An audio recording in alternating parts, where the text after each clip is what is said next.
दोस्तों, आज हम लो लेक्चर पर आपका स्वागत है। आज हम अपना एक lecture the Hindu maintenance and adoption act के सेक्शन 19 के बारे में पढ़ेंगे। इसके प्रावधान के बारे में पढ़ेंगे कि Hindu maintenance and adoption act section 19 कहता क्या है, किसके पर्टिकुलर किसके मेंटेनेंस के बारे में बात करता है, और इससे रिलेटेड हम केस लॉज भी देखेंगे।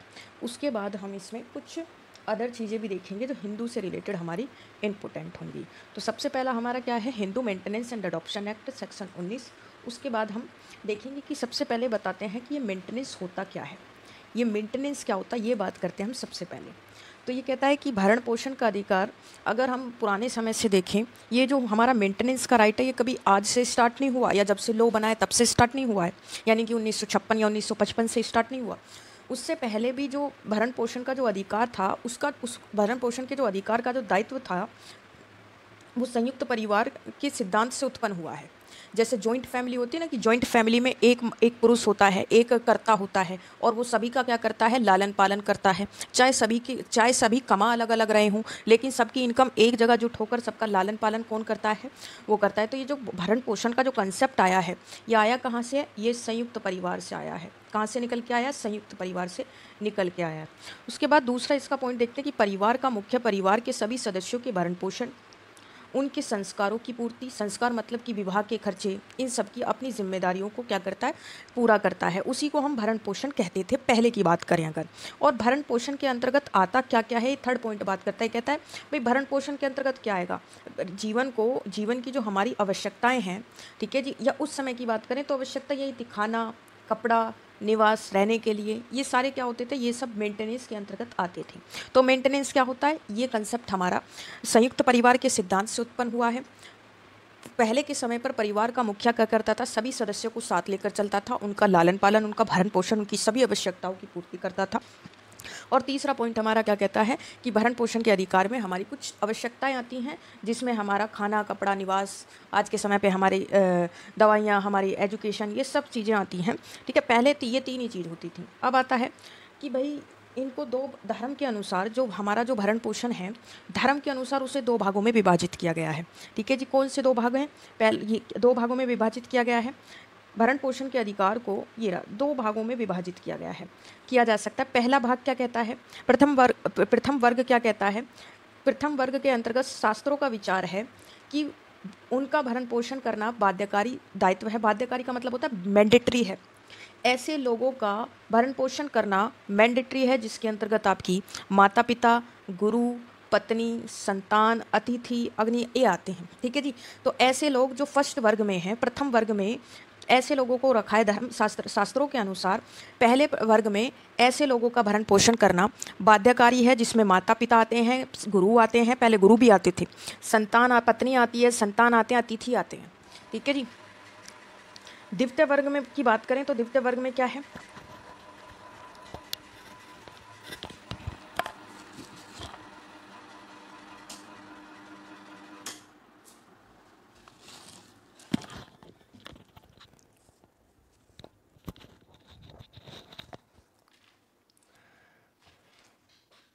द्वितीय वर्ग में क्या करें, द्वितीय वर्ग की बात करें तो द्वितीय वर्ग में क्या कौन कौन से आते हैं, वृद्ध माता पिता आते हैं। माता पिता प्रथम, ठीक है जी।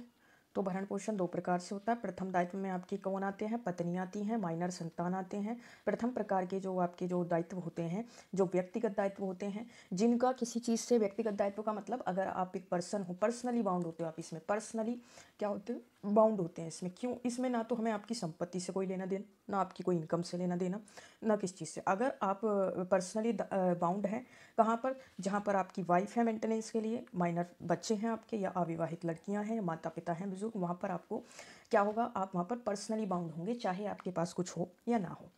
ठीक है जी। अब बात करते हैं हम किसके, अपने दूसरे प्रकार के दायित्व की, जिसको हम सीमित दायित्व के नाम से भी जाने जाते हैं। ये हमारा क्या है, दूसरा भरण पोषण का प्रकार है। भरण पोषण के दो प्रकार हैं, प्रथम दायित्व जिसमें व्यक्तिगत दायित्व होता है, दूसरा दायित्व जिसे हम सीमित दायित्व भी कहते हैं। इसके अंतर्गत क्या होता है, देखो, सीमित जो दायित्व होता है हमारा, सीमित दायित्व जो होता है हमारा, इसमें क्या होता है, इसके अंतर्गत विभिन्न प्रकार के व्यक्तियों के बारे में बताया गया है कि किन किन से हम भरण पोषण के लिए क्लेम कर सकते हैं। कुछ भागों में विभाजित किया इनको, कैसे, जैसे मैनेजर, मैनेजर का मतलब होता है प्रबंधक। ठीक है, और प्रबंधक कौन, कर्ता धर्ता घर का, ठीक है। प्रबंधक, मैनेजर का दायित्व, मैनेजर का दायित्व मतलब जो परिवार का प्रबंध करता है, ठीक है। मतलब जैसे कि संयुक्त परिवार का प्रमुख सदस्य, ठीक है, मुखिया सदस्य। अब इसका क्या लेना देना, इसका लेना देना है जो भी संपत्ति है घर में, ठीक है, वो उस संपत्ति से या जो भी इनकम है घर में उससे वो क्या करता है, इस घर के सभी सदस्यों को, चाहे वो उसकी वाइफ हो, चाहे वो उसके भाई हों, चाहे वो उसके भाई के बच्चे हों, चाहे भाई की बेटियां हों, चाहे वो उसके माँ बाप हों, चाहे उसकी वो बहनें हों, कोई भी हो, वो परिवार का प्रमुख सदस्य उस संपत्ति से सभी का क्या करता है, भरण पोषण करता है।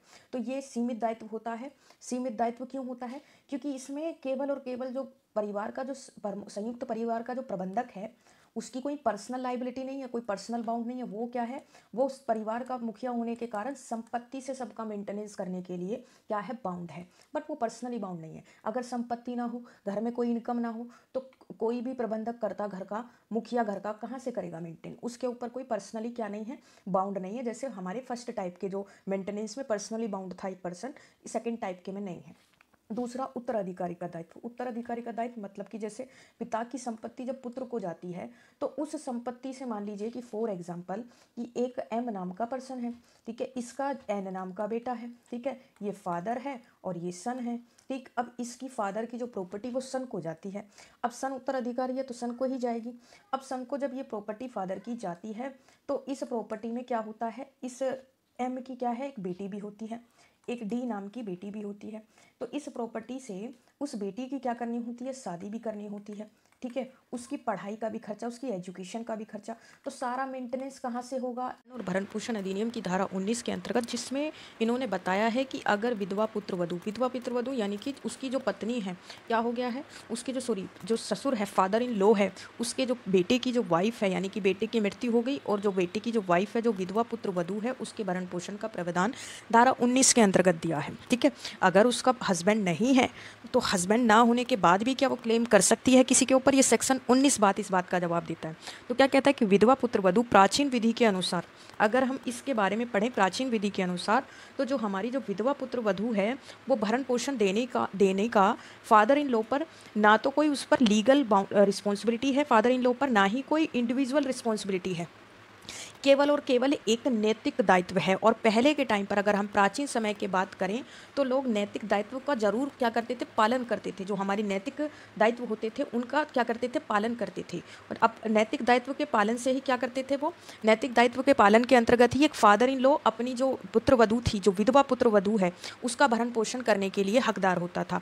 तो ना तो उसको कोई लॉ कहता था कि तुम फादर इन लॉ हो, तुम ससुर हो, तुम्हारे बेटे की डेथ हो गई, तुम अपनी पुत्र वधू का मेंटेनेंस करने के लिए क्या हो, दायित्वधीन हो। या ना ही कोई ऐसा क्या कहता था, ना ही कोई अन्य लॉ था, ना ही कोई व्यक्तिगत रिस्पॉन्सिबिलिटी थी। खाली नैतिकता के आधार पर ये रिस्पॉन्सिबिलिटी दी गई थी कि भाई तुम्हारे बेटे की वाइफ है, ठीक है, इसीलिए अधिकार बनता है कि तुम अपने बेटे की वाइफ को क्या करो, उसका भरण पोषण करो।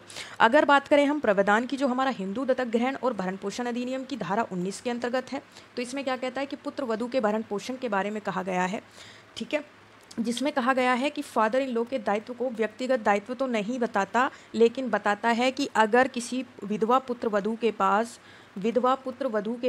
ठीक है जी, पुत्र वधू के पास कोई रास्ता नहीं है, कोई कुछ भरण पोषण करने में क्या है, असमर्थ है, अगर असमर्थ है, कोई संपत्ति नहीं है, कोई जरिया नहीं है, पढ़ी लिखी नहीं है, तो फादर इन लॉ यानी कि आपके जो हस्बैंड के जो पिता हैं, ससुर हैं, वो क्या करेंगे, भरण पोषण करेंगे। ये प्रावधान करता है सेक्शन 19। सेक्शन 19 भी हमारा हिंदू दत्तक ग्रहण अधिनियम, यानी हिंदू दत्तक ग्रहण और भरण पोषण अधिनियम क्या नहीं करता, फादर इन लॉ की लीगल या फिर पर्सनली क्या नहीं बताता, लाइबिलिटी नहीं बताता। खाली वो भी क्या बताता है कि भाई अगर कोई ऑप्शन नहीं है और फादर इन लॉ के पास प्रॉपर प्रॉपर्टी है, प्रॉपर सोर्सेज हैं जिनसे वो किसी दूसरे पर्सन को मेंटेन कर सकते हैं, तो क्या कर सकती हैं, पुत्र वधू क्या कर सकती हैं, क्लेम कर सकती हैं, ये बताता है। तो ये जो हमारा सेक्शन 19 है ये प्राचीन विधि के अनुसार ही है, ठीक है जी। अब देखते हैं कि सेक्शन 19 क्या क्या कहता है और बातों के बारे में।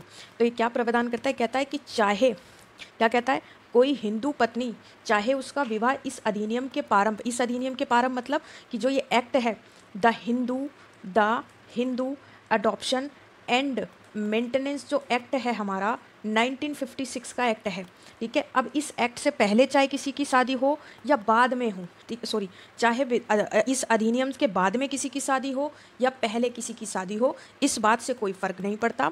अगर कोई हिंदू पत्नी है जो इस एक्ट के इन्फोर्स होने से पहले उसकी शादी हुई है या बाद में शादी हुई है, हिंदू पत्नी अपने पति की मृत्यु के पश्चात, ठीक है, अगर किसी हिंदू पत्नी का उस, ठीक है, हिंदू पत्नी के पति की डेथ हो जाती है, उसकी मृत्यु के पश्चात अपने फादर इन लॉ से भरण पोषण के लिए हकदार होगी। ये प्रावधान हिंदू दत्तक ग्रहण भरण पोषण अधिनियम की धारा 19 बताती है, ठीक है। ये बात सिंपल क्या बताता है, सेक्शन 19 का प्रोविज़न देता है। बट इसमें कुछ कंडीशंस, कुछ सीमाएं लगा दी, ठीक है, इसमें कुछ सीमाएं लगा दी, इसमें कुछ शर्तें लगा दी कि अच्छा अगर आपके हस्बैंड की डेथ हो गई है तो आप अपने फादर इन लॉ से तभी क्लेम कर सकती हैं जब कुछ शर्तें पूरी हो जाएंगी जो नीचे दी हुई हैं। कौन सी शर्तें? पहली शर्त क्या है कि वह अपने अर्जन या अन्य संपत्ति से अपना भरण पोषण करने में असमर्थ है, ठीक है। उसके पास अपने स्वयं की कोई संपत्ति नहीं है, कोई इनकम नहीं है, कोई अपनी पर्सनल क्या नहीं है, पर्सनल प्रॉपर्टी नहीं है, ठीक है जी, या पर्सनल प्रॉपर्टी नहीं है तो वो अपना भरण पोषण करने में असमर्थ है। ना तो उसके पास कोई इनकम है, ना कोई पति की संपत्ति है, ना कोई अपनी पर्सनल संपत्ति है, ना कोई स्त्री धन है, तो वो कहाँ से करेगी अपना भरण पोषण। दूसरा, अपने पति की कोई संपत्ति नहीं है, पति की संपत्ति से भरण पोषण करने में असमर्थ। असमर्थ मतलब कि भैया संपत्ति पति की नहीं है, अगर पति की संपत्ति पत्नी को मिल जाती है तो फिर तो भरण पोषण का अधिकार ही नहीं बनता, फिर क्या ज़रूरत है। तीसरा कहता है अपने पिता की संपत्ति से भरण पोषण प्राप्त करने में असमर्थ है।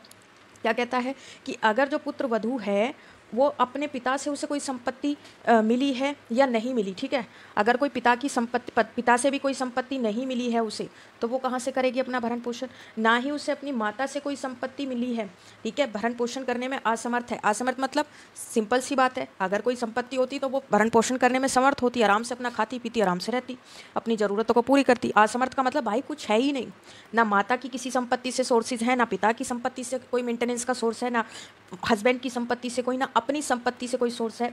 और अगर कोई विधवा पुत्र वधू का कोई पुत्र है उससे भी भरण पोषण करने में असमर्थ है, यानी कि जैसे पुत्र कुछ कमाता है, पुत्र के पास कोई अपनी पर्सनल प्रॉपर्टी है, उससे भी वो मेंटेन करने में अपना आपको क्या है, इनकेपेबल है, असमर्थ है। कोई पुत्री हो, यदि कोई पुत्री हो, ठीक है, उससे भी भरण पोषण करने में असमर्थ है। मतलब अगर कोई पुत्री है, मान लो किसी को बेटा नहीं है, बेटी है, लेकिन बेटी जॉब करती है, कमाती है, अच्छे सोर्सेज हैं बेटी के पास, अपनी पर्सनल प्रॉपर्टी है, तो वो अपनी माँ को, यानी कि जो विधवा पुत्र वधू है जिसकी एक पुत्री है, तो पुत्री भी अपनी माँ को मेंटेन कर सकती है, हमने पढ़ा, ठीक है।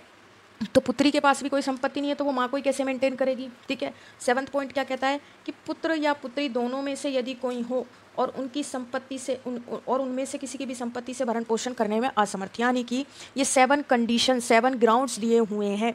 अगर इन 7 ग्राउंड्स की कंडीशंस फुलफिल हो रही हैं, ये जो 7 ग्राउंड्स हैं, ये जो 7 आप कंडीशन बोल सकते हैं, अगर ये फुलफिल हो रहे हैं तो क्या करेगी वो, फादर इन लॉ पर क्लेम कर सकती है। फादर इन लॉ पर क्या कर सकती है, जो विडो है, जो पुत्र वधू है, वो क्या कर सकती है, क्लेम कर सकती है कि ना तो मेरे पास मेरी अपनी कोई संपत्ति है, ना पति की संपत्ति है, ना मेरे पिता की संपत्ति है, ना मेरी माता की संपत्ति है मेरे पास, ना मेरे पुत्र की संपत्ति है, ना मेरे पुत्र की, जिससे मैं अपने आप को क्या कर सकूं, मेंटेन कर सकूं। तो सेक्शन 19 केवल ये नहीं कहकर छोड़ देता कि अच्छा तुम जो हिंदू पत्नी है, अगर उसके पति की डेथ हो गई तो उसका ससुर क्या करेगा, उसका फादर इन लॉ क्या करेगा, उसको मेंटेन करेगा। नहीं, वो प्रॉपर तरीके से प्रोविजंस देता है कि किन किन कंडीशंस में फादर इन लॉ को मेंटेन के लिए ऑर्डर दे सकता है या मेंटेन के लिए कब लाइबल होगा। कुछ अदर कंडीशंस भी हैं 7 के साथ साथ। 7 कंडीशंस तो हमने पीछे पढ़ ली, 7 कंडीशंस के अलावा भी कुछ अदर कंडीशंस हैं जो कि हम देखेंगे। और वो कंडीशंस क्या हैं, जैसे कि पुत्र वधू है वो भरण पोषण के अधिकार फादर इन लॉ से तभी प्राप्त कर सकती है यदि फादर इन लॉ के कब्जे में कोई सैदाई यानी कि कोई कोपार्सनर प्रॉपर्टी है, ठीक है जी, जिसमें पुत्र वधू को कोई हिस्सा नहीं मिला है, ठीक है।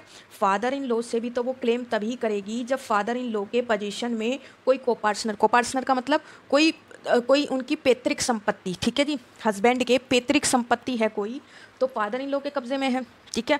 तो फादर इन लॉ के कब्जे में है और पुत्र वधू को उसमें कोई हिस्सा नहीं मिला है, तो पुत्र वधू क्लेम कर सकती है फादर इन लॉ पर कि जो सैदाई की जो वो पर्सनरी प्रॉपर्टी आपके पोजीशन में है उससे मेरा लालन पालन करो। क्यों? क्योंकि ना तो मेरे पति को उसमें कोई हिस्सा मिला है, ना ही क्या मिला है, उस विधवा पुत्र वधू को कोई हिस्सा मिला है, तो आप भैया पुत्र वधू कहाँ जाएगी, कोर्ट जाएगी और क्या कहेगी, सेक्शन 19 के अंदर क्लेम करेगी कि मेरे पति को कोई संपत्ति नहीं मिली पैतृक, और पैतृक संपत्ति मेरे फादर इन लॉ के कब्जे में है, ठीक है, वही उन्हीं के नाम पर है, ठीक है, वही उसको मेंटेन कर रहे हैं, तो मेरा मेंटेनेंस भी उन्हीं से दिलवाइए। दूसरा, पुत्र वधू को पूर्ण विवाह कर लेने पर लेना, ठीक है, उस पर भरण पोषण प्राप्त करने का अधिकार समाप्त हो जाता है, ठीक है। अगर कोई पुत्र वधू है, फॉर एग्जाम्पल कि ये एस नाम का पर्सन है, ठीक है, इसका एक बेटा था एम, उसकी शादी हुई किससे, एन से। एक दिन एम की क्या हो गई, डेथ हो गई, ठीक है। अब एन ने किसी जेड नाम के पर्सन से क्या कर ली, रीमैरिज कर ली, और जब रीमैरिज कर ली तो क्वेश्चन ये बनता है कि क्या एन जो पहले अपने हस्बैंड जिसकी डेथ हो गई उसकी पत्नी थी और अब उसने जेड से रीमैरिज कर ली, क्या एम अब भी कभी उठकर क्लेम कर सकती है एज पर जो इसके फादर इन लॉ हैं कि मेरा मेंटेन करो, सेक्शन 19 के अकॉर्डिंग मेरे पास कुछ भी नहीं है और मेरे पति की जो पैतृक संपत्ति है उस पर आपका कब्जा है, मेरा क्या करिए, मेरा मेंटेन कीजिए। तो एस मेंटेन करने के लिए लायबल नहीं है। क्यों नहीं है, क्योंकि एन आपने रीमैरिज कर ली और जेड आपका जो हस्बैंड है अब वो जिंदा है, आप जाकर उससे क्लेम कीजिए, ना कि एम के फादर इन लॉ से। एम यानी जो आपके एक्स हस्बैंड थे जिनकी डेथ हो चुकी है, उनके जो फादर हैं आप उनसे क्लेम नहीं कर सकती। तीसरा पॉइंट हमारा आता है कि पुत्र वधू को भरण पोषण देने के दायित्व फादर इन लॉ पर तभी आता है, भरण पोषण देने का जो दायित्व फादर इन लॉ पर तभी आता है जब ये 7 कंडीशंस फुलफिल हो रही हूँ। 7 कंडीशंस जो हमने पीछे पढ़ी उनसे वो भरण पोषण करने में असमर्थ हो रही हो, ठीक है जी। अगर एक भी ग्राउंड पर वो पुत्र वधू, विधवा पुत्र वधू अपना मेंटेन करने के लिए कैपेबल है तो वो सेक्शन 19 के अंदर अपने फादर इन लॉ पर क्लेम नहीं कर सकती, ठीक है। लेकिन अगर 7 के 7 ग्राउंड्स में वो फेल हो रही है अपना मेंटेन करने के लिए, तो फिर पुत्र वधू क्लेम कर सकती है फादर इन लॉ पर, और फादर इन लॉ यहाँ पर क्या होंगे, उनका दायित्व होगा कि वो अपनी पुत्र वधू का उस संपत्ति से या उन सोर्सेज से जो उनके पास हैं करें। अब सेक्शन 19 का क्लोज 2 में कुछ क्या दिए हुए हैं, कुछ रिस्ट्रिक्शंस लगाई हुई हैं, ठीक है। ये जो पुत्र वधू का, विधवा पुत्र वधू का जो अधिकार है ये ख़त्म हो सकता है क्या, ये जो भरण पोषण का जो अधिकार है ये समाप्त हो सकता है, तो बिल्कुल हो सकता है। यही बताता है हमारा सेक्शन 19 का क्लोज 2। ये कहता है कि तुम्हारे पास सेक्शन 19 के क्लोज 1 में हम अधिकार दे रहे हैं।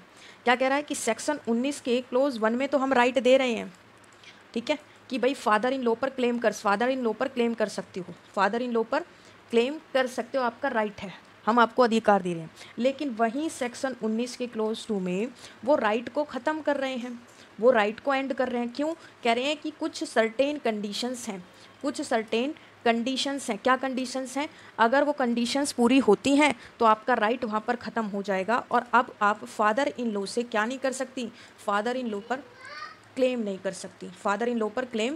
तो सेक्शन 19 के क्लोज 2 की बात करें जिसमें उन्होंने बताया था कि भाई विधवा पुत्र वधू के भरण पोषण के दायित्व समाप्त हो जाता है कब, कुछ निम्नलिखित कंडीशंस हैं जिनके अंदर क्या होता है, विधवा पुत्र वधू जो सेक्शन 19 क्लोज 1 के अंदर क्या कर रही थी, मेंटेनेंस के लिए क्लेम कर रही थी फादर इन लॉ पर और उसका राइट भी था। लेकिन अगर हम सेक्शन 19 क्लोज 2 की बात करें तो बताता है कि कब कब एक पुत्र वधू का जिसके हस्बैंड की डेथ हो गई है, जिसके पास राइट है क्लेम करने का अपने फादर इन लॉ पर, कब वो ख़त्म हो सकता है। तो पहला, यदि फादर इन लॉ के पास कोई साधन ही नहीं है, हमने पहले ही पीछे देख लिया था कि जो फादर इन लॉ हैं उनकी कोई पर्सनल लाइबिलिटी नहीं है, कोई पर्सनल रिस्पॉन्सिबिलिटी नहीं है कि वो अपने जो उनके जो बेटे की जो वाइफ हैं, ठीक है, जो विडो वाइफ हैं बेटे की, उनका वो मेंटेन करने के लिए पर्सनली लाइबल नहीं है। फादर इन लॉ तभी लाइबल होंगे जब फादर इन लॉ के पास सोर्सेज होंगे, ठीक है। जब फादर इन लॉ के पास ही सोर्सेज नहीं होंगे, प्रॉपर कोई प्रॉपर्टी नहीं है, कोई इनकम नहीं है, कोई ऐसा साधन नहीं है जिससे वो अपने बेटे की वाइफ का, विडो वाइफ का भरण पोषण कर सकें, तो वो हकदार नहीं है। तो वहाँ पर जो पुत्र वधू है वो क्लेम नहीं कर सकती। क्यों नहीं कर सकती, क्योंकि वहाँ पर कोर्ट भी अलाउ नहीं करेगा, ये कहेगा कि भाई आपके फादर इन लॉ के पास खुद इतने प्रॉपर सोर्सेज नहीं है, वो आपको कहाँ से करें मेंटेन। दूसरा पॉइंट, तो वहाँ पर पुत्र वधू का जो अधिकार है मेंटेनेंस का वो खत्म हो जाएगा। दूसरा पॉइंट आता है आपका, सेकंड पॉइंट कहता है कि विधवा पुत्र वधू ने इस प्रकार को पर्सनरी संपत्ति, जो आपकी जो सदाई की जो आपके पूर्वजों की जो पैतृक संपत्ति होती है, इसको पैतृक संपत्ति भी बोल सकते, कोपार्सनरी प्रॉपर्टी से हिस्सा ना प्राप्त किया हो। जो हमारी जो विधवा पुत्र वधू है उसको कोई राइट ही नहीं मिला है, कोपार्सनरी प्रॉपर्टी में कोई राइट ही नहीं मिला है। जब कोई राइट ही नहीं मिला है तो वो फादर इन लॉ पर क्लेम कैसे करेगी? फादर इन लॉ पर क्लेम तो जब ही करेगी ना कि कोपार्सनरी प्रॉपर्टी में मेरे हस्बैंड का या मेरा राइट है, और आप जब आज वो कोपार्सनरी प्रॉपर्टी आपके पोजीशन में है और आप हमें मेंटेन करोगे, या तो आप हमें वो प्रॉपर्टी दे दो कोपार्सनरी, हमारा राइट दे दो, या फिर आप हमें मेंटेन करो।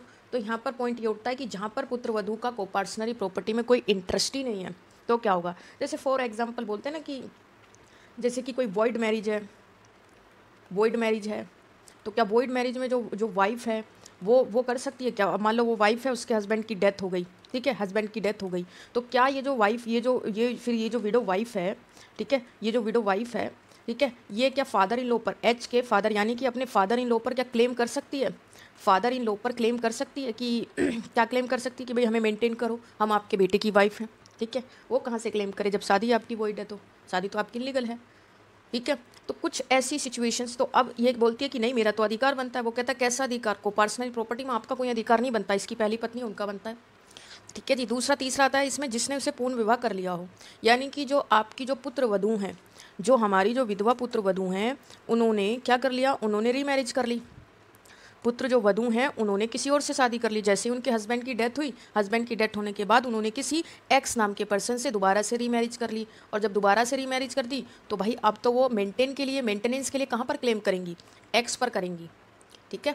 तो हमारा जो ये थर्ड पॉइंट है वो कहता है अगर रीमैरिज कर ली तो आपका क्या होगा? फादर इन लॉ के पास जो राइट, फादर इन लॉ के अगेंस्ट जो आप क्लेम कर सकते हैं मेंटेनेंस के, वो राइट आपका खत्म हो जाएगा। एंड उसके बाद फोर्थ पॉइंट क्या कहता है? फोर्थ पॉइंट कहता है कि अगर पुत्र वधू ने धर्म परिवर्तन कर लिया हो, तो ये जो सेकंड थर्ड दोनों बहुत इंपॉर्टेंट हैं, जिनके ग्राउंड पर एक पुत्र वधू का, विधवा पुत्र वधू का मेंटेनेंस का राइट खत्म किया जा सकता है। ये फोर्थ ग्राउंड ये कहता है कि अगर पुत्र वधू ने धर्म परिवर्तन कर लिया तो फिर तो वो उस धर्म की रही नहीं, और जब नहीं रही तो सारे राइट एंड ड्यूटीज़ सब खत्म हुए, और जब राइट एंड ड्यूटीज़ खत्म हुए तो उसमें आपका मेंटेनेंस का राइट भी खत्म हो गया।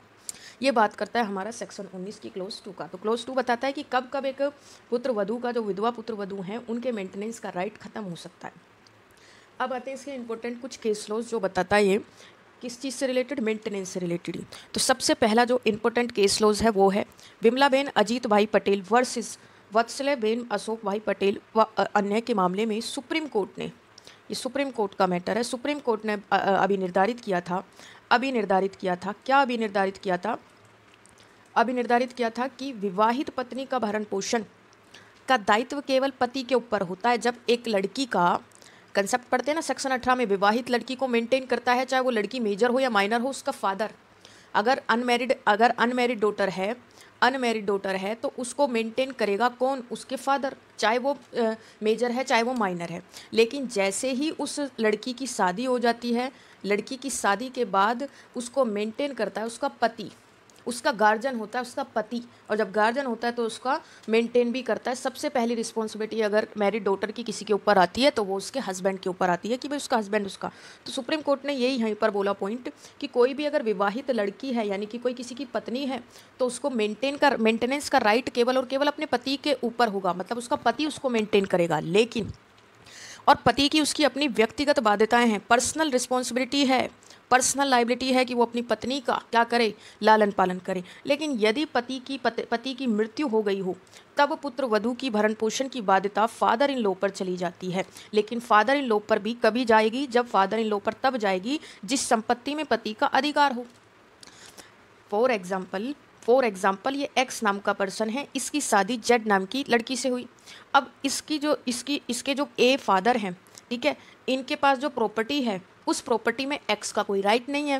और जब एक्स का राइट नहीं है तो एक दिन क्या हो जाता है? एक दिन एक्स की हो जाती है डेथ। अब डेथ के बाद वाइफ के पास कोई सोर्सेज नहीं है, वाइफ जाती है, जेड जाती है कहाँ पर? कोर्ट में। क्यों? क्लेम करने के लिए कि जो मेरे फादर इन लॉ हैं उनसे मेरा मेंटेन कराओ, क्योंकि मेरे हस्बैंड की प्रॉपर्टी इन्हीं के अंडर है, यही पोजीशन कर रहे हैं। तब वहाँ पर एक क्या बोलता है कि एक्स यानी कि जो मेरा बेटा था उसका मेरी इस प्रॉपर्टी में कोई राइट था ही नहीं, ठीक है। मान लो कि मैंने उसे बेदखल कर दिया था पहले ही, ठीक है जी, तो उसका मेरी कोई प्रॉपर्टी में कोई राइट नहीं था, तो इसलिए मैं कोई आपको मेंटेन करने के लिए, जेड को मेंटेन करने के लिए मेरे ऊपर कोई रिस्पॉन्सिबिलिटी नहीं आती है। जब इसके हस्बैंड का कोई राइट नहीं था तो इसका कहाँ से आ गया? तो यही बात सुप्रीम कोर्ट ने बोली कि अगर फादर इन लॉ पर, आप पति के बाद अगर फादर इन लॉ पर रिस्पॉन्सिबिलिटी डालनी है तो फादर इन लॉ के पास जो प्रॉपर्टी है उसमें पति का भी अधिकार होना चाहिए। ये विमला बहन अजीत भाई पटेल के केस में बोला गया था। दूसरा केस हमारे पास जिसमें इसमें इंपॉर्टेंट बात बोली थी, इस केस के थ्रू बताया गया था कि हमारा दो प्रकार के स्कूल पढ़ते हैं ना, एक तो होता है दया भागा और दूसरा, पहला हो गया दया भागा और दूसरा हो गया मिताक्षरा। दो स्कूल पढ़ते हैं हिंदू लॉ में, मिताक्षरा। ये पूरे पूरे क्या होती है, ये पूर्ण भारत पर एप्लीकेबल होती है, ये संपूर्ण भारत पर क्या होती है, एप्लीकेबल होती है, संपूर्ण भारत पर लागू होती है। एक्सेप्ट दया भागा क्या होती है, ये आपका वेस्ट बंगाल और असम में एप्लीकेबल होती है, केवल वेस्ट बंगाल और असम में एप्लीकेबल होती है ओनली, ठीक है। बाकी ऑल इंडिया पर एप्लीकेबल जो होता है वो मिताक्षरा के रूल होते हैं, ठीक है, लेकिन दया भागा के इन दो जगह पर रूल एप्लीकेबल होता है। तो ये जो केस था केनई लाल प्रमाणिक वर्सेस श्रीमती पुष्पा रानी का केस था, जिसमें बोला कि ये जो कोलकाता हाईकोर्ट ने बोला था, कलकत्ता हाईकोर्ट ने क्या बोला था कि जो सेक्शन हमारा 19 है हिंदू मेंटेनेंस एक्ट का, जो हमारा सेक्शन 19 का जो क्लोज 2 है, ये कहाँ पर एप्लीकेबल होता है कहाँ पर नहीं। तो इसने बोला कि ये जो क्लोज 2 है जिसमें कुछ कंडीशंस दी गई हैं कि कब एक पुत्र वधू का, विधवा पुत्र वधू का संपत्ति से मेंटेनेंस का राइट खत्म हो जाता है, उसके बारे में कुछ कंडीशंस दी हुई हैं क्लोज 2 में। तो बताता है कि ये जो सेक्शन 19 क्लोज 2 है केवल और केवल मिताक्षरा स्कूल पर एप्लीकेबल होता है, दया भागा पर नहीं होता है। दया भागा विधि पर स्कूल पर एप्लीकेबल नहीं होता है सेक्शन 19 क्लोज 2, केवल और केवल मिताक्षरा पर होता है। दया भागा पर क्यों नहीं होता, क्योंकि दया भागा में रूल है कि दया भागा में क्या रूल है कि अगर पिता जिंदा हैं, अगर पिता जिंदा हैं तो पिता के जीते जी संपत्ति में जो अधिकार होता है या शेयर होता है वो आपके उसके बेटों में नहीं जाता, ना ही बेटियों में जाता है। वो जब तक जिंदा है पिता, तब तक पिता का ही अधिकार रहता है उस संपत्ति पर, बेटों का नहीं रहता, ठीक है जी, बच्चों का नहीं रहता। जैसे ही पिता की मृत्यु हो जाती है उसके बाद उनके बच्चों के पास वो, यानी कि जन्म से अधिकार नहीं होता, जन्म से अधिकार नहीं होता, पिता की मृत्यु के पश्चात संपत्ति का अधिकार आता है। लेकिन अगर मिताक्षरा की बात करें तो मिताक्षरा जैसे कि हमारे ऊपर एप्लीकेबल होता है, हम देखते आ रहे हैं कि कोई भी बच्चा अगर यहाँ पर किसी भी परिवार में जन्मा होता है, जिस दिन वो जन्मा जाता है और तो और जिस दिन वो अपनी माँ के गर्भ में आता है, उसी दिन से उस संपत्ति में, माता पिता की संपत्ति में, अपने पैतृक संपत्ति में वो अधिकार बना लेता है। तो मिताक्षरा में फ़र्क नहीं पड़ता कि माता पिता जीवित हैं या नहीं, पिता जीवित हैं या नहीं, इसमें क्या होता है कि जन्म से अधिकार होता है। अगर मिताक्षरा की बात करें तो इसमें जन्म से अधिकार होता है। इसको हम इसमें नेक्स्ट पेज पे देख लेते हैं। अगर हम मिताक्षरा की बात करें तो मिताक्षरा में आपका, मिताक्षरा जो स्कूल है इसमें जन्म से अधिकार होता है, जन्म से अधिकार होता है इसमें, ठीक है जी। अगर हम बात करें उधर ही दया भागा की तो इसमें आपका क्या होता है, इसमें आपका जन्म से नहीं, पिता की मृत्यु के पश्चात अधिकार आता है संपत्ति में, पिता की मृत्यु के पश्चात संपत्ति में अधिकार आता है, मृत्यु के पश्चात संपत्ति में अधिकार आता है, ठीक है, अधिकार आता है। लेकिन मिताक्षरा में जन्म से आता है। तो ये दया भागा कहाँ पर एप्लीकेबल होती है, केवल पश्चिम बंगाल और आपका कहाँ पर, असम में, ठीक है जी, असम में और आपकी पश्चिम बंगाल में, ठीक है, बंगाल में, ये दो जगह पर क्या होती है, लागू होती है। और अगर हम मिताक्षरा की बात करें तो मिताक्षरा संपूर्ण भारत पर एप्लीकेबल होती है।